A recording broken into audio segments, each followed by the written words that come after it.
ये जिनको माइक देना है वो दे दें। हाँ, ये इसके बाद ऐसो बैक साइड पे भी ले लेते जाएं। शेख फसीउद्दीन हैदराबादी, ये काबा के मुफ्ती के शागिर्द हैं जी। और अहले हदीस के यहाँ पे स्टेट की यूनिट के प्रेसिडेंट है। बोलिए साहब। अस्सलामु अलैकुम KTR साहब, मैं फसीहुद्दीन हैदराबादी जी साहब, ऑल इंडिया जमीयत अहले हदीस काउंसिल का नेशनल स्पोक पर्सन हूँ और तेलंगाना स्टेट के अहले हदीस मुस्लिम ऑर्गेनाइजेशन का प्रेसिडेंट बनाया गया हूँ 1 मई 2016 से। मैं सबसे पहले तो एक अहम बात आपसे ये कहना चाहूँगा कि अल्लाह ने कुरान में कहा तिलकल अय्यामु नुदाविलुहा बैनन्नास, हम इंसानों के दरमियान में दिनों का फेर बदल करते रहते हैं। तो 9.5 साल आप लोग गवर्नमेंट में थे, अभी रेवंत रेड्डी साहब हैं। The knowledge and wisdom which Allah have gave me, with that wisdom I am looking a big chair of governance in you, inshallah, in future. First, a suggestion, please read the biography of second Caliph of Islam, Umar bin Khattab radiyallahu anhu, so that you can learn many lessons of governance and you will rule the hearts of the people of Telangana, inshallah, in future, inshallah. Second thing, if you got that big chair of governance in future, inshallah, by the will of Allah, if anyone defames and says any derogatory remarks, thus blasphemy of our Prophet Muhammad sallallahu alaihi wasallam, you have to take sumo to and you should jail that person.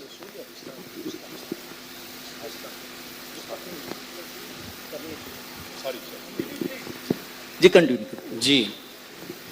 A delegation of ulama went to DGP Shivadar Reddy Sahab, gave a complaint, action was not taken.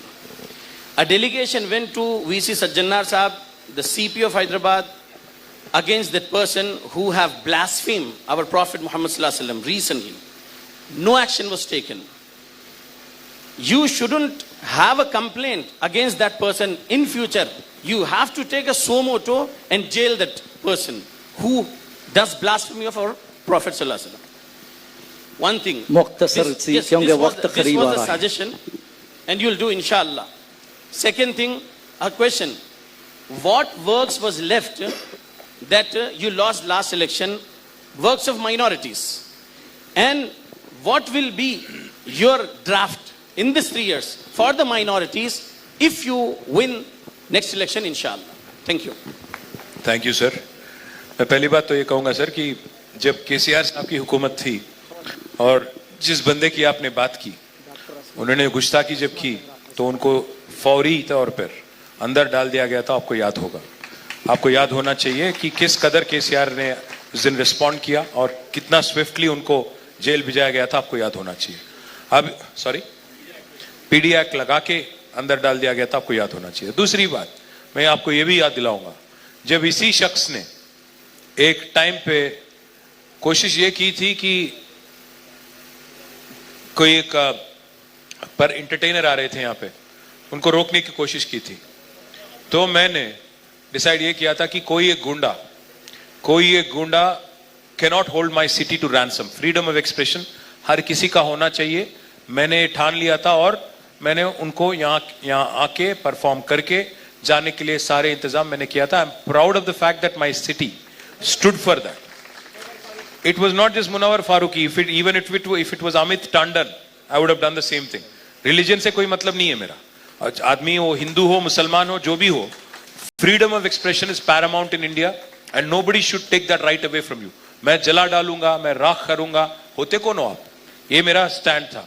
No गुंडा, no rowdy shall hold my city to ransom. That was my stand and I stand by that. और दूसरी बात, profit Mohammad को insult करें या भगवान राम को insult करें, दोनों में कानून एक ही तरह एक्ट करना चाहिए। सो मोटो उसको अंदर फेंकना चाहिए। ये मेरा as a political party, as a citizen of this country, as a secular minded individual, my stand is simple. भगवान तो भगवान है, आपका खुदा, मेरा भगवान, जो भी है, जिसमें भी आप विश्वास रखते हो, किसी को इंसल्ट करने की उसकी क्या बोलते हैं उसको, जरूरत नहीं है और नहीं होनी चाहिए, किसी में ये नहीं होना चाहिए। तो इसीलिए मैं कहता हूं सो मोटो, आपको जाना ही नहीं जरूरी था डीजीपी के पास, उनको फौरी तौर पे एक्ट करके अंदर डालना था। मैं वादा करता हूं आपसे, कल के दिन जब हमारी हुकूमत वापस आएंगी, चाहे अल्लाह की इंसल्ट की जाए या भगवान राम की इंसल्ट की जाए, उसको फौरी तौर पे अंदर डालेंगे, पीडी एक्ट डाल के अंदर करेंगे, ये हमारी जिम्मेदारी है, number 1। Number 2, what are the things that you will do differently for minorities? You said, sir let me remind you, highest per capita expenditure on minorities in the entire country was by KCR government. If you remember, only 45 lakh Muslims in Telangana, but the per capita expenditure here was 4,900 rupees. The second highest in the entire country is West Bengal, where the per capita expenditure is only 2,100 rupees. मतलब waste Bengal से दुगने से ज्यादा है हमारी expenditure. But मैं ये नहीं कह रहा कि वो काफी था, हमको देख के कांग्रेस ने भी वादा किया, मेरे पास यहाँ पे तो पूरा चिट्ठी पड़ा हुआ है कि कांग्रेस ने क्या क्या वादे किए, माइनॉरिटी डिक्लेरेशन। मैं आपको एक वादा करता हूं आज, मैं कांग्रेस के साथ आगे 2 साल जिद्दोजहद करूंगा माइनॉरिटी सब प्लान लागू करने के लिए। 4,000 करोड़ की बजट जो वादा किया उसके लिए, 1,000 बजट अलग खवातीनों के लिए उन्होंने वादा किया था उसके लिए। जब तक मैं हुकूमत में वापस नहीं आता, कांग्रेस के साथ लड़ूंगा, ये हासिल करने की कोशिश आपके तरफ से करूंगा।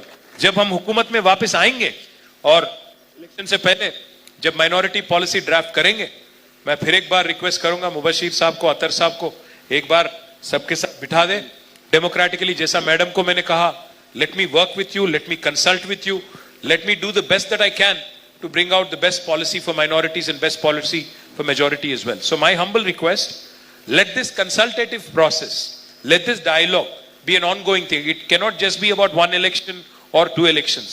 मैं sincerely कह रहा हूं, मैं तैयार हूं, आप जब बुलाइए